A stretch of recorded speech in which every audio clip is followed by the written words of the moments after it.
One day, this girl, Leela, stops at a gas station on her way to the nearby town of Harlow. She's traveling with her sister, Melody, and their friends, who plan to buy up the abandoned buildings and turn them into a trendy new neighborhood. But that was their biggest mistake. As they're leaving the shop, the owner mentions that he's heard about their plans, and it sounds like they're already very popular with the people here in town. Not taking the hint, they're about to hit the road when Melody starts insulting one of the locals behind his back, and the man replies with some vaguely threatening comments as they pull away. They haven't even gotten that far before they're pulled over by the town sheriff, who seems a little suspicious of them at first. But Melody speaks up and mentions that her grandmother's actually from the area. With that, the sheriff sends them on their way, and it's not long before they arrive in the town. The place looks completely abandoned, but they're about to realize that they're not alone. Excited, the group gets out and starts having a look around, imagining all of the utterly useless businesses that they can open here in town. That's when somebody comes out of the mechanic's shop, and they realize that it's the same guy from back at the gas station. The man introduces himself as Richter, and it turns out that he's the contractor who's helping them fix the place up. Surprisingly enough, he's the one who's suspicious of them, saying how they kind of look like a cult. But as long as he gets his money, he doesn't really care what they do. Down the street, Leela notices a Confederate flag hanging from one of the buildings, and Dante rushes inside to take it down before the investors show up. The place is actually the town's old orphanage, and while Dante heads upstairs to get the flag, Melody notices an old photograph from back in the 70s where there's a giant kid standing in the background, with his face hidden by the shadows. Just then, a random old guy appears at the end of the hallway and starts asking what they're doing in her house. She's clearly confused about the entire situation, and following her to the kitchen, Melody tries finding a gentle way to break the news. According to us, we bought the property from the bank. But according to Ginny here, she still owns the building. Both sides are convinced they're right and frustrated. Dante storms outside, saying how he's going to let the sheriff sort it out. The woman starts getting more and more panicked as Melody explains that she needs to move out. And hearing the commotion, a giant man appears in the shadows at the top of the stairs. Worried, Ginny tells him that everything's fine, but that's when the sheriff shows up to kick them out. Suddenly, the woman collapses from a heart attack as she's overcome by the stress, and the mysterious figure from upstairs carries her out to the sheriff's van. At the same time, they see a bus full of investors pulling onto the street, and for some reason, Dante's girlfriend Ruth decides to go with them to the hospital while the others stay back for the sales pitch. Traumatized, Leela says that she's had enough, insisting that what just happened is a bad sign, but her sister refuses to see things from her perspective. It turns into a fight that ends with Leela storming off on her own, but Melody has to get back to mingling with the investors. Meanwhile, Ruth and the others are on their way to the hospital when the old woman finally dies in the big guy's arms. The deputy reaches over to calm him down, but the man starts refusing to let him go. When he reaches for the blicky, he suddenly snaps his wrist like a toothpick and stabs him straight in the neck with his own broken bones. As they struggle for the weapon, a shot goes off and hits the sheriff in the neck, causing him to veer off the road and go barreling through a field until they crash straight into a tractor. Back in town, Melody is busy auctioning off the different buildings when she notices Leela wandering away from the crowd. The girl decides to go visit Richter at his shop, and while there, she notices that he has a rifle sitting on the table. Have you ever fired one before? Lila explains that she was injured in a public attack that left her traumatized for life.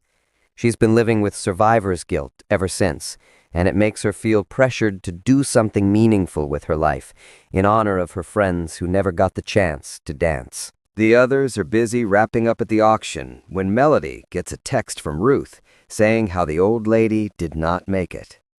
Dante doesn't see it as their fault, but Melody here has officially had enough, and she says that she's going to get Leila so the two of them can get out of here. Finding her at the mechanic shop, she explains what happened to the old woman, and the girls both agree that they need to get the hell out of there. But Richter overhears them as they're on their way out. Meanwhile, Ruth wakes up in the passenger seat of the van, but when she looks into the back, the giant man and the old woman are already gone. That's when she hears something outside, and looking in the mirror, she's horrified to see the man crouching over the old lady's body as he's peeling the skin off of her face. It turns out that he's the same violent psychopath who attacked those teenagers 50 years ago. Completely terrified, she reaches for the radio to try calling for help. Ruth whispers into the radio, "Is anyone out there? Please respond." Worried that he's going to hear, she desperately hopes that somebody is going to respond, but it seems like no one is out there to hear the call. Horrified, she watches as the man holds the woman's face up to the sunlight before placing it over his own, like he's wearing a mask. At the gas station, the owner is taking out the trash when he happens to hear her voice on the radio, but by then, it's already too late. Just then, the sheriff wakes up and starts gurgling on his own blood. Ruth tries to quiet him down, but that's when Leatherface suddenly appears in the window and starts beating the man to death using the old woman's oxygen tank. Terrified, she tries to play dead until he moves on. But when she reaches for the handle, she realizes that her door is jammed. She can't roll down the window either, meaning the only way out is over the sheriff's body. But just as she's about to climb out of the van, Leatherface smashes through the glass and grabs her by the throat. Panicking, the girl tries her best to fight back, but there's nothing she can do as he uses a broken piece of metal to slice open her stomach, before stumbling through the fields as he makes his way back towards the town. As she makes her escape back in Harlow, the others are busy throwing a big party for their investors. When Melody says that she's leaving disappointed, Dante throws for the keys to the car, but the mechanic snatches them out of the air and takes the keys to the bus as well, refusing to let anyone leave until they can show him the deed to the old woman's house. That should be easy enough if Dante was telling the truth. But when they go to look through her files, he can't find any proof that they really own the property. He swears that it must be back at the office, but that's when Leila points out that it could be inside the house instead. Frustrated, Melody makes her stay on the bus while the two of them go to check it out. At the gas station, the owner gets on the phone with Sally Hardesty, the only survivor of the 1973 attacks, warning her that Leatherface is back. Without wasting a minute, she grabs her shotgun and heads off to Harlow, determined to kill this creep before she loses him again. At the orphanage, Melody goes upstairs to the woman's bedroom, where she finds the deed locked inside of a small wooden box. Devastated, she realizes that they don't own the place after all, and that's when she hears footsteps coming from somewhere in the house. Dante hears it as well, and following the sounds to the kitchen, he jumps back when he sees a horrifying reflection in one of the hanging pans, revealing that Leatherface is already right behind him. Terrified, he tries to run to the door, but Leatherface pulls him back and slices him with a giant cleaver before letting him fall back into the hallway, with blood spilling out of the wound. All Melody can do is wait until he's gone. But while outside, a big storm rolls in and forces the investors to take shelter on the bus. There's nothing that Melody can do to get the others' attention, and hearing Leatherface coming back, her only choice is to quickly hide under the old woman's bed. While she lies there, terrified, he takes a sledgehammer and starts smashing through the wall like John Wick coming out of retirement. Except, instead of an arsenal of weapons, he only needs one. Downstairs, Dante suddenly wakes up and manages to stumble outside while the killer's distracted. A moment later, the mechanic sees him walking by and goes to check on him, only to find that he's been horrifically injured. The investor, Catherine, also stumbles upon the scene, and they're both shocked as Dante finally dies from his injuries. Taking out his pistol, the mechanic tells her to get everyone on the bus while he goes to find out what happened. Going to the orphanage, he starts nervously making his way inside when he notices blood all over the floor. Meanwhile, upstairs, Leatherface finally finishes making his hole in the wall and reaches inside to grab his favorite chainsaw, just like back in the day. Hearing him, Richter creeps up the stairs as the cannibal starts revving up his weapon. But hearing the creaking floorboards, he quickly ducks behind the door just as the mechanic gets to the room. Seeing that he's about to be ambushed, Melody uses her foot to turn a nearby mirror, revealing the killer's hiding place just in the nick of time and giving Richter a chance to dodge it as he starts swinging at him with the sledgehammer. Caught off guard, he tries his best to fight back, but Leatherface smacks the weapon out of his hands before brutally shattering his leg with a single hit. Refusing to give up, Richter tackles him back into the window, but Leatherface pushes his neck straight into a broken piece of glass, causing him to hit the floor as blood starts gushing out of his neck. Just before he dies, he takes out the keys and gives them to Melody, but Leatherface catches up and smashes his skull into a bloody pulp with the hammer. Sometime after dark, Sally arrives at the crash site and gets out to look around. There's no sign of her old buddy, Leatherface, anywhere, but the various dead bodies are proof that he can't be far away.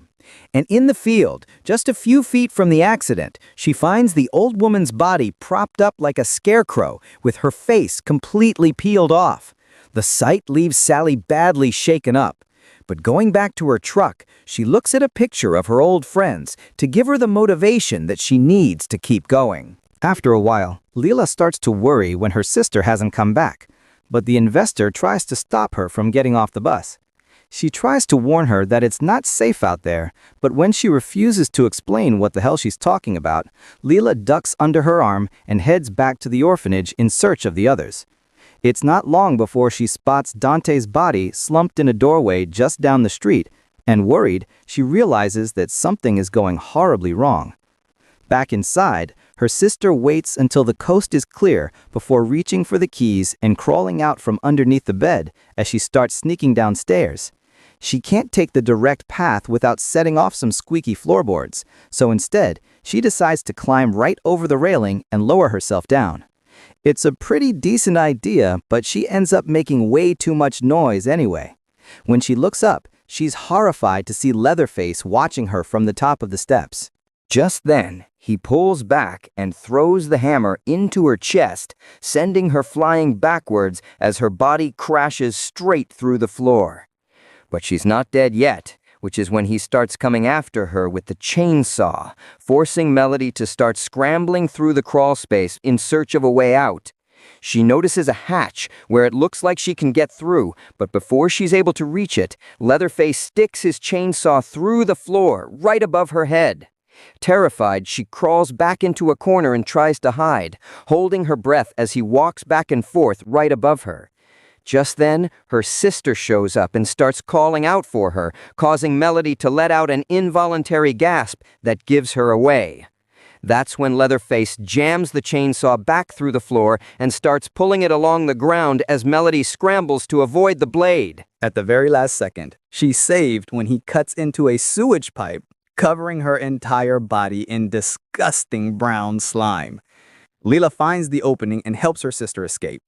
But hearing what they're up to, Leatherface, he's not that far behind. The girls get to the street and make a beeline straight for the bus, throwing the driver the keys and saying that they need to get the fuck out. Taking their advice, he throws it in gear and hits the gas. But before they can get very far, Leatherface catches up and starts attacking the bus with his chainsaw. For some reason, the moronic driver decides that he needs to go outside and see what happened. But he hasn't been gone for more than a few seconds when Leatherface throws his severed head back through the door. Seeing him coming, Catherine is so horrified that she can barely speak as she goes to the back of the bus and whispers for the others to run. Done. That's when Leatherface shows up to crash the party. In a moment of unbelievable stupidity, they all whip out their phones as if that's going to scare him. but he just starts killing them live on camera in front of all their followers. The place descends into sheer panic as he starts brutally tearing them apart one after another in a scene that can only be described as merciless. Leela is forced to use these idiotic investors as meat shields so she won't be next. She has a flashback to the time that she almost died, but it inspires her to resist the panic and start to run. Helping her up, Melody leads her into the restroom, while Leatherface keeps massacring so many investors that a huge pool of blood comes flowing under the door. Looking up, they realize that they can escape through the skylight, so the two of them start rushing to get it open before it's too late. At the same time, Catherine starts trying to escape through one of the windows, but he catches her and cuts her in half before she can get out. While in the restroom, the sisters are just starting to climb up onto the roof. Leela gets up there first, but before Melody can follow, Leatherface jams his chainsaw through the door and starts trying to get inside. It only takes a second before he cuts a hole big enough to reach through, but as he's trying to mess with the lock, Melody takes her chainsaw-themed corkscrew and jabs him straight through the arm, briefly forcing him back. This gives her just enough time to climb out, but Leatherface sees what they're doing and quickly falls back to come up with a new plan. Stumbling, grumbling down the road, they're relieved when they see an SUV come flying around the corner. It's Sally, but instead of helping them escape, she waits until they're inside before locking the doors, deciding to use them as bait so she can stop Leatherface once and for all. I hope for the best. Leaving the girls in the truck, Sally notices a light in the old orphanage and decides to go check it out.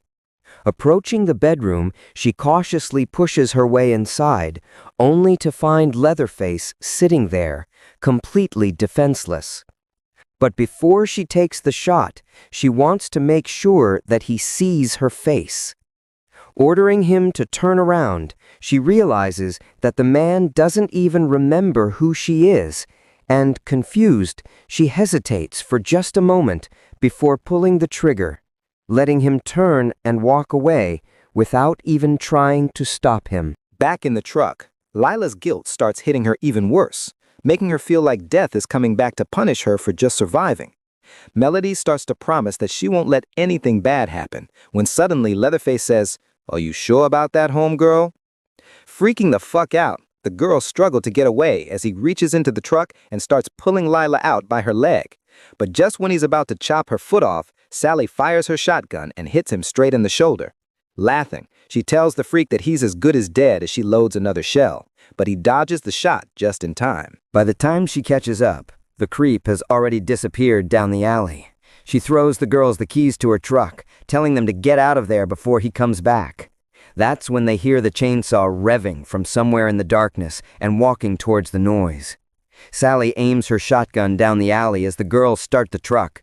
That's when Leatherface comes sprinting towards her out of the shadows, blocking one of the shots with his chainsaw as he closes the distance. Grabbing the weapon, he makes it so that she can't use the pump to load another shell. Thinking quickly, Sally pulls a knife from behind her back and stabs him in the side, but without so much as flinching, he takes the chainsaw and plunges it all the way through her stomach.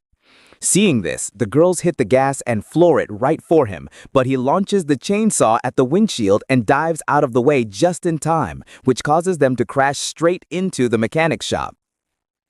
Lucky to be alive, Leela regains consciousness only to realize that her sister has a piece of metal jammed through her leg.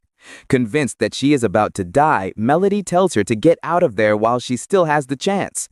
But just as Leatherface is starting to chop her up, Leela calls his attention from the other side of the garage. But when she pulls the trigger, nothing happens. Turning around, the girl takes off running as Leatherface starts chasing her down the street.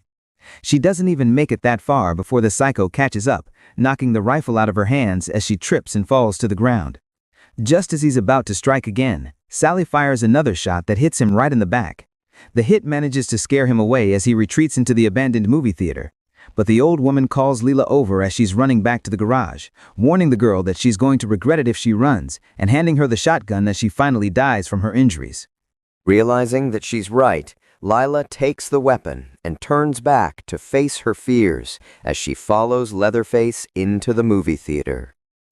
That's when Leatherface jumps out from behind a plastic curtain and tackles her straight into the huge flooded pit in the middle of the room. For a moment, everything goes quiet as he drags the girl underwater until finally she fights her way back to the surface and starts trying to pull herself up. Just when it looks like she escaped, Leatherface comes flying out of the water and starts dragging her back towards the pit. She manages to kick him away, but while Leela goes for the shotgun, he picks up the chainsaw and flings it across the floor, hitting her straight in the back of the leg. Now injured, she keeps crawling for the weapon, but before she can reach it, the maniac kicks it away. It looks like she's officially done for, but rolling over, she's surprised to see her sister jumping onto the man's back. It only takes him a second to throw her off, but before he can deal the killing blow, Leela steps in between them and hits him twice with a shotgun, forcing him back to the edge of the pool. The girl runs out of ammo before she can finish the job, but Melody picks up the chainsaw and swings it up to his chin, slicing him across the face as he tumbles backwards into the water. Convinced that they got him, the girls watch as the killer's body slowly sinks beneath the surface. Outside, Lila finds Sally's hat lying in the road next to an old picture of the women's friends and puts it on as she and her sister get in the car. Breathing a sigh of relief, they set the autopilot to take them home. But as they're slowly pulling away, at approximately 1 mile per hour, Leatherface suddenly crashes through the window and drags Melody out of the car. Horrified, there's nothing that Leela can do but watch as he takes the chainsaw and cuts off her head with one effortless chop, holding it up and waving goodbye as the autopilot drags her away. As Leatherface returns to the house where it all began, it looks like Leela here has learned a very valuable lesson. Next time, just drive the damn car yourself. Yeah, Texas.